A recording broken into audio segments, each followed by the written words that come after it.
Welcome back to NOSS Racing, everybody. I'm your host, Rhino. This is the Sub 4 RA channel, and we are going to qualify for the second ever All-Star race for the NOSS Racing Series. We've seen the YouTube Cup on the track, put on an exciting race. Let's hope the NOSS boys and girl can do the same. We take the top 10 cars in points, but in this case there's 11 cars because Alimony in the 44 car and Jennifer Dude in the 17 are tied for that 10th spot. So we have 11 cars qualifying. So in the order of qualifying, we're going to start with the last in points in this race. So the two that are tied for 10th there, Alimony and Jennifer Dude, will qualify first. And we'll make our way all the way back around to our points leader halfway through the season in the 7 car, Casey Atwood. All right, first car up on the track, ready to qualify. Let's do it. All right, first up, she almost became the first woman to win a Cup race, and it would have been a huge one. Daytona 500, almost won it. Has a Matchbox chassis, running for MBX Motorsports. In the 17 car, we have Jennifer Dude.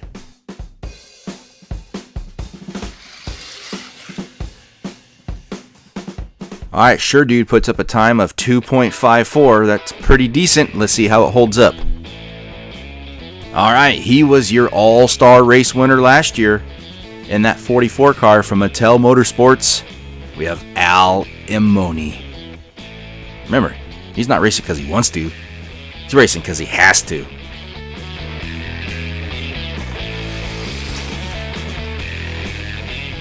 All right, Alimony runs a 2.51. That temporarily at least puts him on the pole. Well, when you're talking about slow and steady wins the race in terms of NASCAR diecast racing, look no further than Scott Riggs in the 10 car. Was an all-star last year, all-star again this year, racing for Back in Black Incorporated. Won a race last year. See what he does here.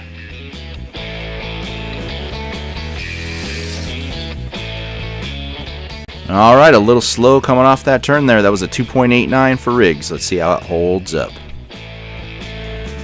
All right, here's a driver who's doubling up in both NOSS Racing Series and the YouTube Cup. Races the 29 here for Red Carpet Racing. Kind of flying underneath the radar this year. Not a whole lot of people are talking about him. 29 car, Kevin Happy Harvick.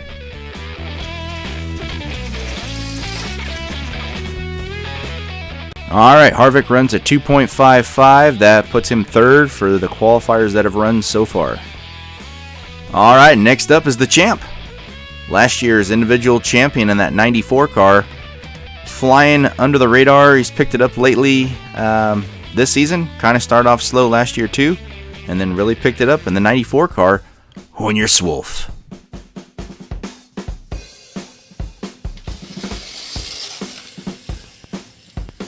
As to be expected, this qualifying is tight. That was a 2.56 for Wolf.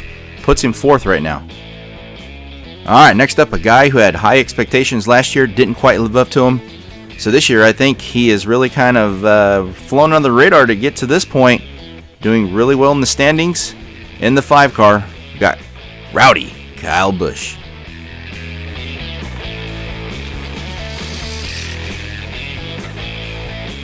All right, some handling issues coming off that curve for Kyle Busch. That 3.01 puts him last.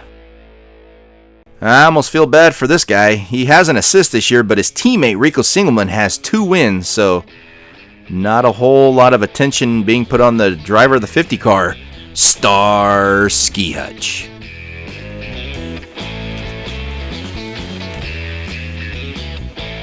All right, not too hot of a lap there for Star Ski Hutch. That was only a 2.60, puts him third to last. All right, here's a guy who's ready to win, has run fast all season in the 48 car, running for Home Improvement, Jimmie Johnson.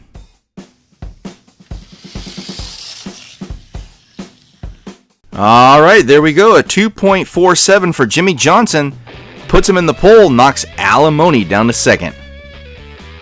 Up next is probably the most popular driver right now in the NOSS Racing Series. He's won 2 out of the first 4 races this year. The rookie in the 43 car, Rico Singleman.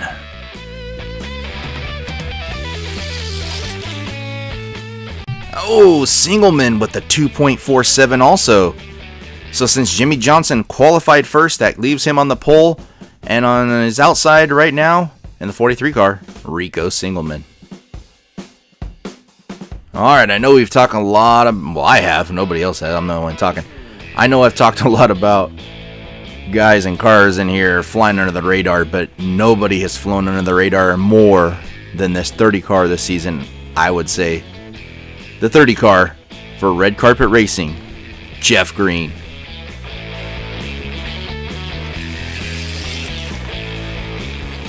Oh, great lap for Jeff Green. Easily puts him on the pole with a 2.40.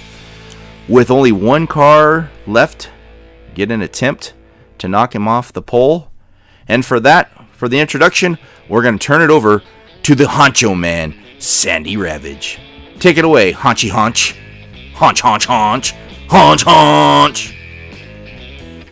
Oh yeah, not too often that the honcho man, Sandy Ravage, feels a little nervous, but with that introduction, I don't know, I'm feeling a little bit nervous, starting to sweat just a little bit. Oh yeah, so we'll get this going right now. Yeah, he's your points leader.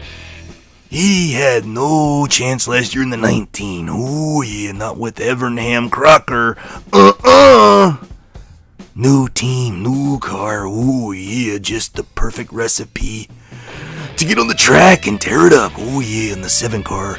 He's your points leader right now, Casey Atwood.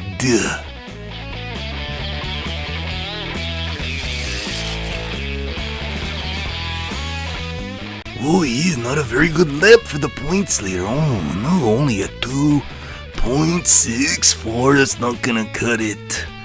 Alright, we're gonna give it back to Rhino right now. Alright, thanks a lot, Haunchy Haunch Haunch. Oh yeah, don't mention it. You gonna pay me this time? Oh yeah! Make it rain, Rhino.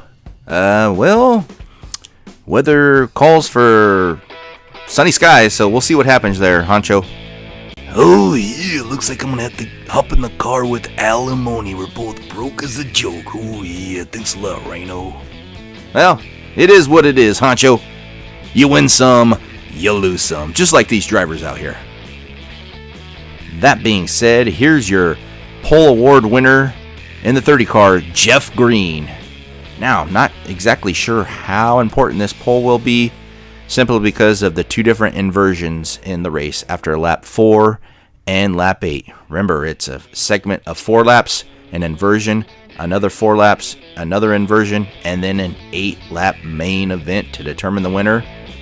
And the winner only gets paid out in this one 5 bonus points. Might not seem like much, but it could be very valuable at the end of the season. Alright, now we're going to go through the order of where they're going to start based off of qualifying times. And we'll see you guys at the All-Star race.